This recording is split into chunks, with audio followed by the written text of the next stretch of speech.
Good morning and welcome to Morning Movie News, where today's episode is very current events-y. We have a lot of hot button issues to discuss, two of them actually, they bookend the episode. Very complex, curious to hear your thoughts. Then we have one, "Aw, that's nice" story, and then the other story of the day is, like, oh, doesn't that make you feel nice about the world kind of deal. So let's get started. Again, we have a lot to discuss today. So the first thing that I want to go over is the inclusion rider, which of course has become part of everyone's vocabulary in the entertainment business after Frances McDormand's Oscar speech for Best Actress for 3 Billboards. And she said, I have just 2 words for everyone, inclusion rider. And of course everybody was like, what are you talking about, Frances? So that became like one of the big things that because also people were looking for things to write about after the Oscars, and Frances McDormand definitely delivered.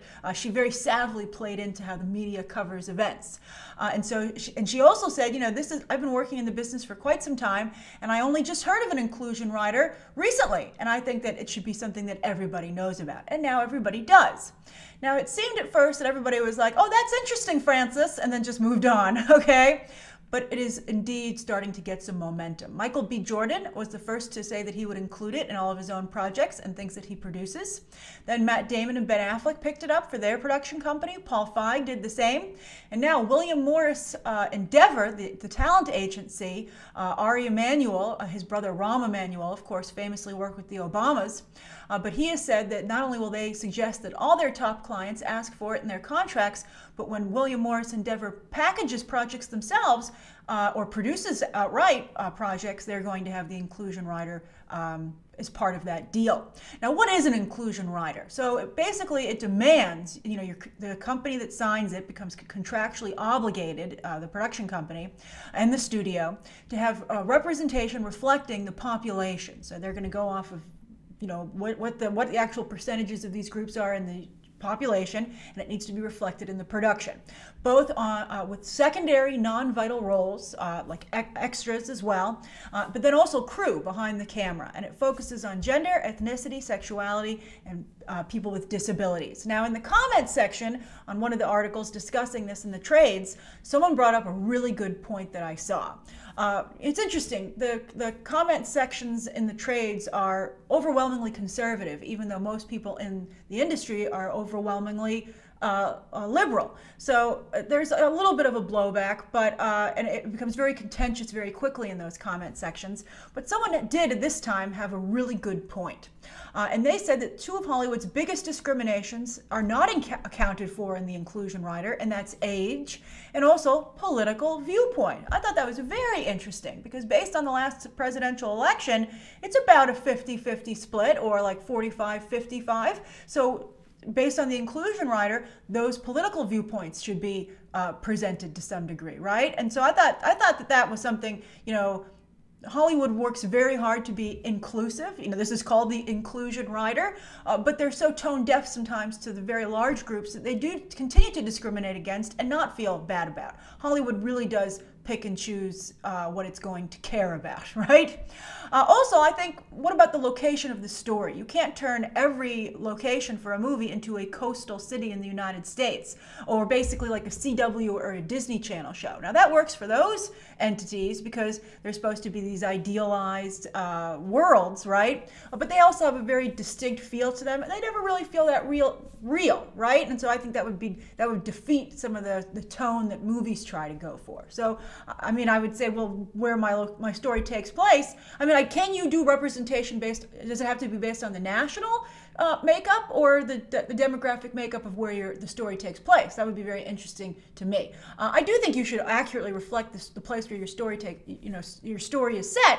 But I don't know how I feel about this, being a legal binding. Now, of course, Hollywood only does what it's supposed to when there's a threat of legal action or they can make money from it, right? But I think that change is happening because Hollywood is making money from change. Look at, Wonder Woman, Black Panther, etc. Love, Simon coming out. We're going to talk about LGBT representation with the viewer question today. So I think change is happening. very quickly. And I think as quickly as it can happen for the larger group, the mainstream, to digest it successfully. And I think I get concerned that this is going to maybe push things to happen too quickly, and there could be some blowback because it'll happen faster than people are ready for. Now, I know, of course, every time I say something like that or anyone says something like that, people say, well, people just, I can't wait for everybody else. Well, if you want it to be long-lasting change and effective change, you kind of at least have to meet people halfway.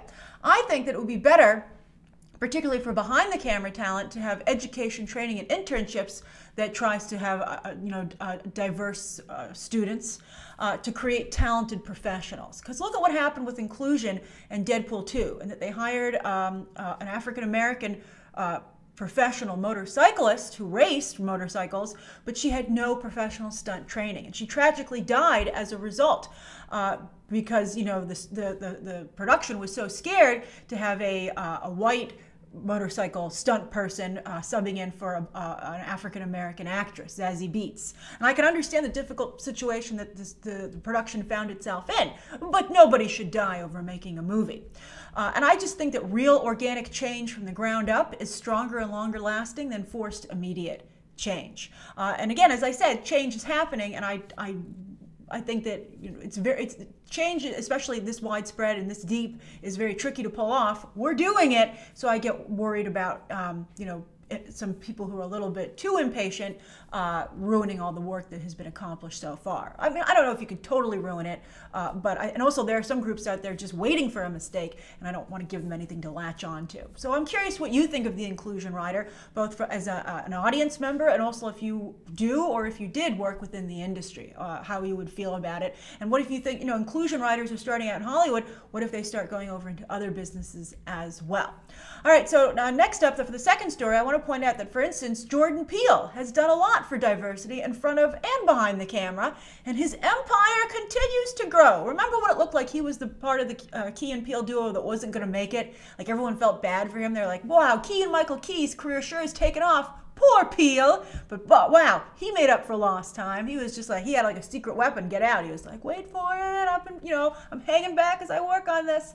And now I think he is actually the bigger star. But they're still working together, as is the case with this latest development. So Netflix is going to do a stop motion movie from Henry Selick, who of course was, Tim Burton's name was on it, and he of course was very influential in The Nightmare Before Christmas, but Henry Selick directed it. And also, worked on the stop motion at least. And then also Coraline. So Henry Selick, big name in stop motion for a while, kind of disappeared. But it looks like he might be making a comeback with Netflix, and Key and Peele are going to be his voice talent. They're going to voice two demon brothers who have to fight their arch enemy to get out of hell. Hilarious! I will watch that for sure. And Key and Peele recently did some voice work in the Warner Brothers animated movie Storks as the leaders of the Wolf Pack, and they were hilarious. That's a great animated movie overall. If you have not seen Storks, side note, stream it today. Hilarious. It made me laugh out loud so hard in the theater, and I saw it multiple times in the theater, and I laughed every time. It's a really good movie.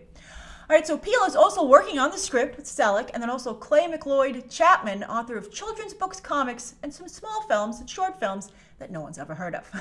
I'm sure someone's heard of him, but he's not really named talent. But maybe after this is a great opportunity for him. Now, as for Netflix, they're doing a lot to promote stop motion. This is the second film they have coming up. The other one is called Bubbles, about Michael Jackson's pet monkey, and that is going to be co-directed by Taika Waititi of Thor Ragnarok fame. I'm glad that someone is keeping stop motion going. Stop motion just really, it never was able to compete with Pixar and Disney and DreamWorks in the Best Animated Feature category. It always would get nominated. And Chicken Run? An Aardman film at one point won. But for the most part, it just never really has made it as a form of entertainment. Unfortunately, I think for a while it was doing really well when Tim Burton was championing it, but CGI computer animation has just knocked everything else out of competition. Unfortunately, 2D hand-drawn animation, stop motion, these are all just so charming. I wish that they would do better. And so Netflix, for all the things that we worry about Netflix in terms of quantity over quality, at least they do help certain things like this, and they're very big into anime as well. Now, especially after Leica for a while was championing stop motion, with Phil Knight's money, the king of Nike, his kid Travis Knight said, "Hey, Dad, I want to, just like the Ellison children." He's like, "Oh, hey, I want to get into the movie business," and their dad just write them giant checks. And Travis Knight used his to start Leica, which again was that company that was just coming so close to getting an Oscar but not winning. And he left that company, or took a hiatus to go to live action for the Bumblebee spinoff for Paramount. We'll see if that works out for him. I think it's kind of sad, but I think Chris Wedge, I think is the name, from Blue Sky, left to do Monster Trucks, I believe also for Paramount, and that didn't work out for him, and he went back to Blue Sky. So we'll see. I hope that I want Travis Knight to be successful. I don't have high hopes for the Bumblebee movie. We'll see, but I do feel a little bit bad about how he just kind of abandoned Leica. They're supposedly working on another film. All right, so anyway, that's the second story of the day. Now, the third story of the day is that for those who do appreciate the art of cinema, boy, does George Lucas have a gift for you and for the city of Los Angeles. Yes, he is giving $400 million in an endowment to his Museum of Narrative Art, one of the largest private gifts ever given to the city. And there are a lot of rich people who live there because it's Hollywood. Now, they just broke ground, which is why this is in the news again. We've discussed this before, and there are some more details that have emerged. It's such a wonderful... This museum opening in Los Angeles and the Academy of Motion Picture Arts and Sciences Museum and interactive experience is so exciting for the city, and I think also for just the celebration of narrative art, which is what George Lucas's museum is called. Now, he just broke ground again, and it's going to take 4 years to build it, and that will create lots of jobs, not only in construction but also when completed. I think it's going to have like 1,000 jobs. And it's going to celebrate, quote-unquote, narrative art, which doesn't get enough respect. We talk about this at the Oscars all the time. We have this conversation every year. Why aren't they nominating films that are really well made, that are popular, the popular arts? So, every year at San Diego Comic-Con, they've redubbed it a celebration of the popular arts. I love that term.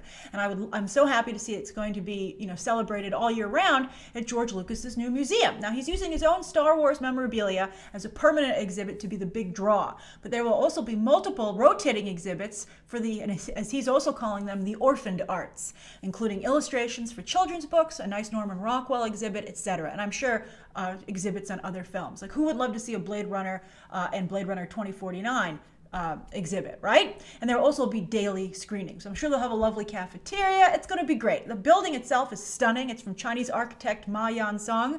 They have some amazing architecture in Asia, and I'm so happy to see it starting to come over to the United States. Here in New York downtown, where it tragically had to be rebuilt after 9/11, they've put a lot of that also very interesting architecture, and it's really nice to see it stateside. So it's going to be so great. I mean, George Lucas has taken a lot of flack from fandom, but this is such a gift to the appreciation of the popular arts, and it should be recognized. I mean, I think that George Lucas made so much money from Star Wars and Indiana Jones and all of his endeavors, Industrial Light and Magic.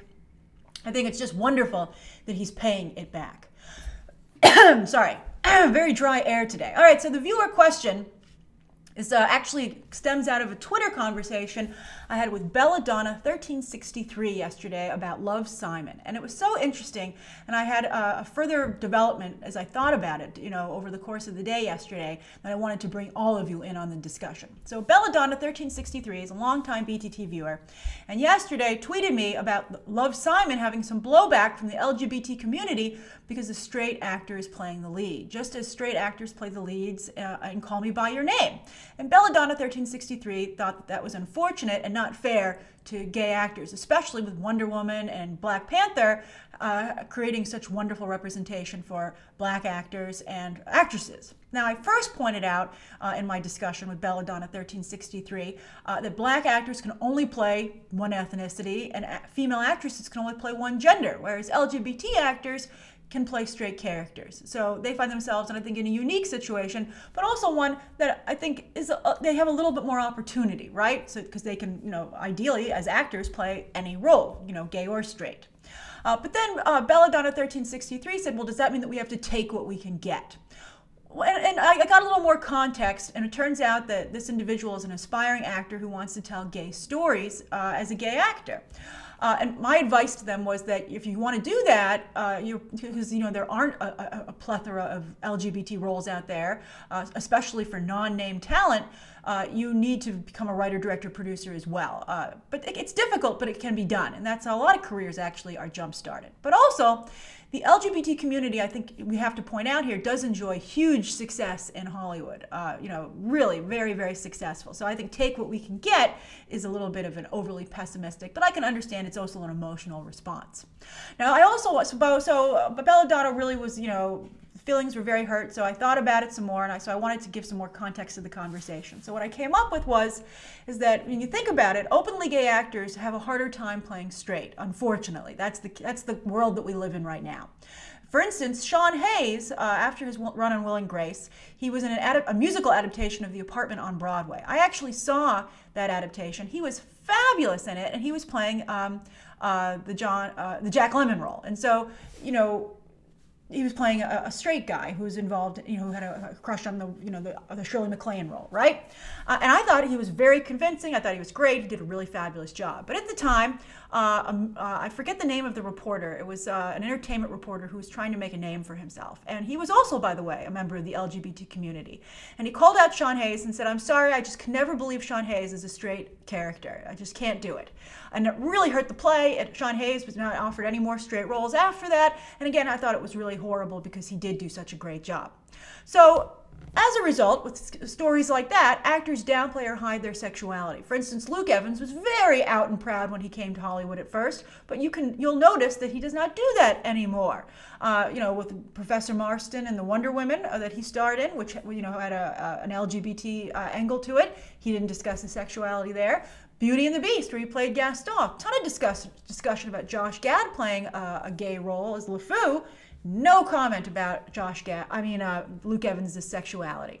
So I think that he's done that to continue to work. And also, movies and TV do need named talent, especially in leads. And we need more LGBT stars. I mean, there's no LGBT stars to star in Call Me By Your Name. Although Timothée Chalamet certainly wasn't a name, so I don't know how strong of, and neither is Armie Hammer to some degree, so I don't know how strong of an argument that is in that case. But anyway, we are getting some stars. Luke Paulson, I've combined them into one, I'm sorry. Luke Evans, Sarah Paulson, it's happening, but, we're not quite there yet.